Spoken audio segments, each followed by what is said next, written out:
बिहार विधानसभा का मानसून सत्र आज से शुरू हुआ। शोक प्रस्ताव के बाद विधानसभा की कार्यवाही सोमवार तक के लिए स्थगित कर दी गई। विपक्ष के तेवर बताने के लिए काफी हैं कि आने वाले दिन हंगामेदार हो सकते हैं।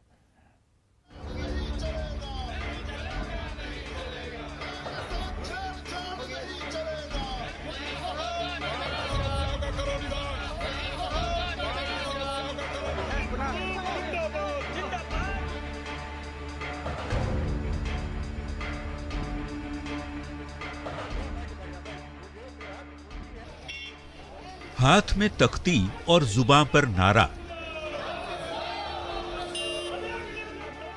बिहार विधानसभा परिसर की ये तस्वीरें बताने के लिए काफी हैं कि बिहार विधानमंडल का मानसून सत्र शुरू हो चुका है।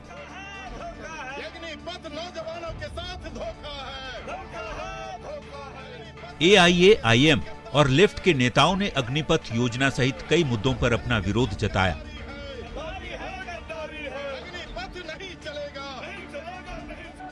विधानसभा के गेट पर हुई नारेबाजी को छोड़ दें तो सत्र का पहला दिन शांतिपूर्ण और मिलने मिलाने वाला ही रहा।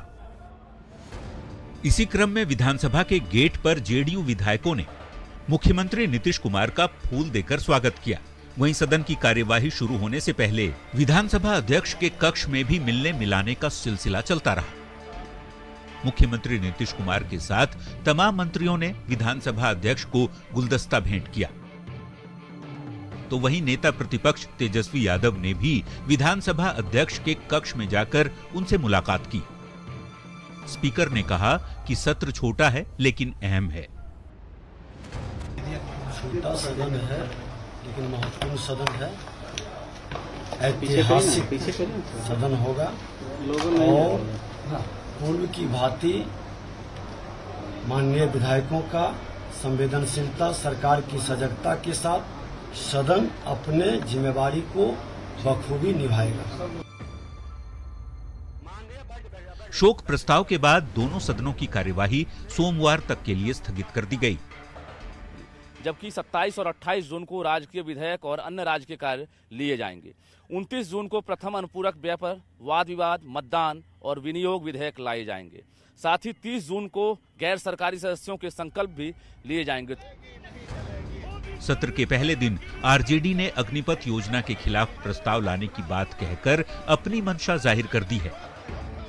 नहीं, हम लोग आरजेडी और महागठबंधन के लोग चाहेंगे कि सदन में ये प्रस्ताव हो और हर दल के लोगों से आग्रह हम लोग करेंगे कि इस प्रस्ताव को सर्वसम्मति से पास करके और केंद्र सरकार को भेजा जाए कि वो इस योजना को वापस करे।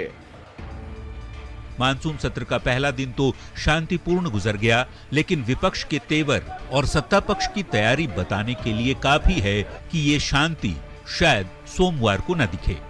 न्यूज़ 18 के लिए पटना से शैलेंद्र, रजनीश और रवि एस नारायण की रिपोर्ट।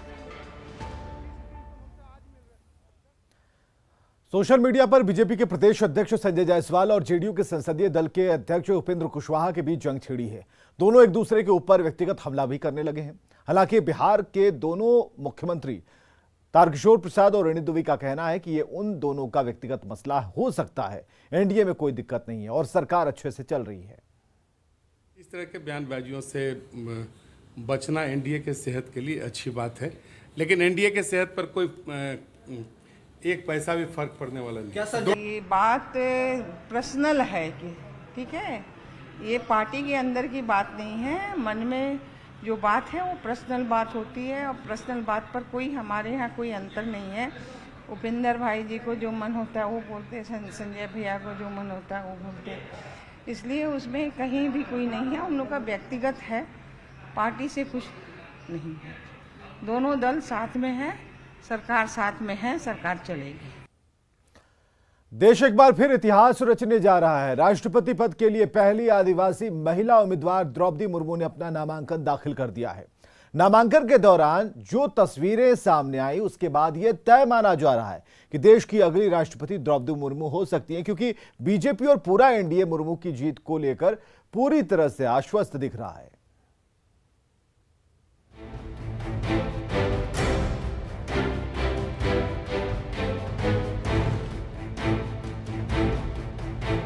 भारत एक और इतिहास बनाने जा रहा है और उसी इतिहास को रचने की कवायद है ये तस्वीर। ओडिशा की रहने वाली द्रौपदी मुर्मू देश के सर्वोच्च संवैधानिक पद के लिए चुनाव लड़ने वाली पहली महिला आदिवासी उम्मीदवार है, जिनका नामांकन पीएम मोदी समेत रक्षा मंत्री राजनाथ सिंह, गृह मंत्री अमित शाह समेत बीजेपी और एनडीए के तमाम बड़े नेताओं की मौजूदगी में हुआ।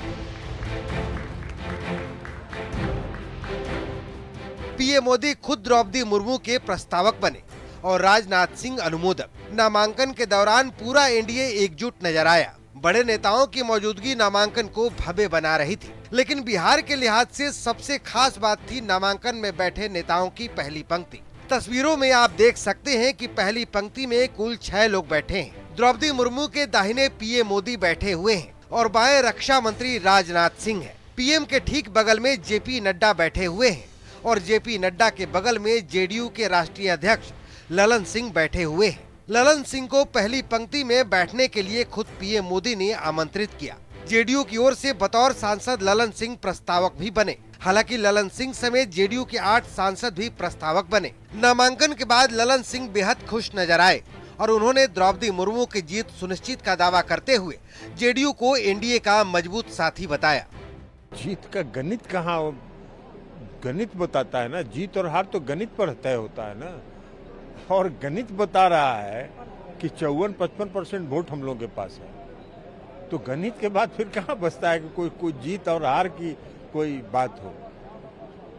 तो क्या जेडीयू स्ट्रांगली खड़ी है कैंडिडेट के साथ, एनडीए कैंडिडेट? तो स्ट्रांगली कहीं कमजोरी के साथ खड़ा हो जाता है क्या? खड़ा तो जब भी होते हैं तो मजबूती के साथ खड़े हैं, और एनडीए के साथ उम्मीदवार को अगर हम लोगों ने समर्थन दिया तो पूरी मजबूती के साथ हम लोगों ने समर्थन दिया।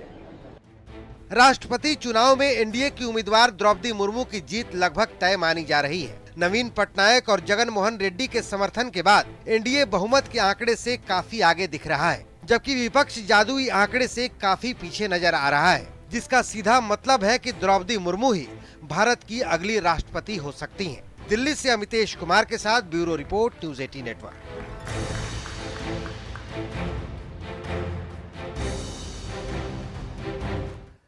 न्यूज़ 18 की खबर चली और सरकार और प्रशासन की नींद खुली। अब सड़क की सूरत बदलने वाली है। हम आपको मधुबनी और उस सड़क को दिखाते हैं जिसे देखने के बाद यकीनन आपके मन में भी सवाल जरूर पैदा होगा कि गड्ढे में सड़क है या सड़क में गड्ढा। न्यूज़ 18 पर खबर चलने के बाद एग्जीक्यूटिव इंजीनियर को सस्पेंड कर दिया गया है।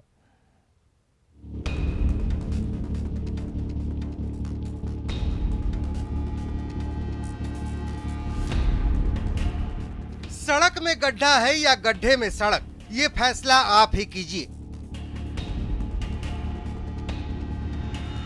बिहार के मधुबनी से गुजरने वाला नेशनल हाईवे 227 इन दिनों सुर्खियों में है, जिसकी वजह है हाईवे पर सड़क कम गड्ढों का ज्यादा होना। अंदाजा लगाइए कि सड़क से जो लोग गुजरते होंगे उनका कलेजा कितना मजबूत होगा। लेकिन बासोपट्टी के इस गड्ढे वाली सड़क की सूरत बदलने वाली है और ये सब कुछ मुमकिन हुआ है न्यूज़ 18 की दखल से। न्यूज़ 18 की पहल से अब लोगों की परेशानी दूर होने वाली है, जिसके लिए बीजेपी विधायक ने न्यूज़ 18 का आभार जताया है। मैं आपके न्यूज़ 18 को भी धन्यवाद करना चाहूँगा कि इस खबर को आप लोगों ने प्रमुखता से चलाया। ये खबर ग्लोबल खबर बन गया है और आज सभी लोग चिंतित हैं कि वो कैसे होगा। वो सैकड़ों गड्ढा है सड़क में, चलने योग्य नहीं है। मुख्य सड़क है, नेपाल जाने वाली प्रमुख सड़क है।